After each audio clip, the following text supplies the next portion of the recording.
SLOP is a support group. Suicide as a Language of Pain is actually a lesson out of the curriculum of intentional peer support, written by Sherry Mead and Chris Hansen. That is a lesson. Part of that curriculum offers 3 principles and 4 tasks, coming from a place of learning rather than helping, coming from a place of it's about the relationship rather than just about the individual, and from a place of hope rather than fear. And those 3 principles, then you have the 4 tasks are connection, worldview, mutuality, and moving towards. I speak about intentional peer support because that's the 3 principles and 4 tasks that we use and introduce in a SLOP support group. Suicide is a language of pain. We like to think about this as a way of our body is surviving and cueing us that maybe we need to be doing something differently. Rather than pathologizing someone talking or thinking or obsessing about suicide, how about we have these conversations that really allow us to explore what's underneath the language that's being used. Our whole society is reactive to when people use language of suicide, and they just want to stop it from happening. Of course, we want to stop it from happening. That being said, we can't continue to react to it the way that we have. We can't question, persuade, and refer.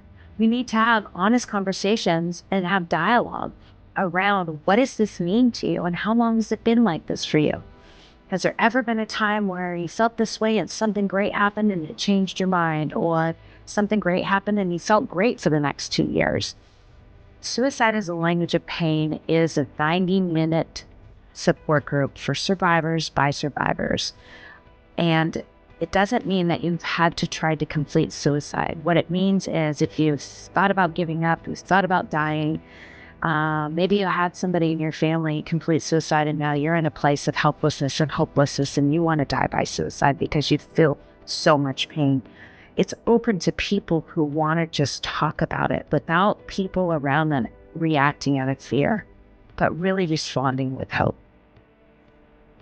So for 90 minutes, there's an introductory on how we want to set some principles, talk about the 3 principles, talk about the 4 tasks, in a similar formatted to some 12-step meetings, but not a 12-step meeting. And then the last 30 minutes is really focused on wellness, having a tapping opportunity to release some trauma out of our bodies. Or maybe we dance, or maybe we just hang out and socialize, or maybe somebody needs some one-on-one support. Maybe we do some yoga. Maybe we do some comedy act. Maybe we do whatever. It's just really contingent on the group and what they would like to see to decompress, come back, and focus something beautiful and positive for the week.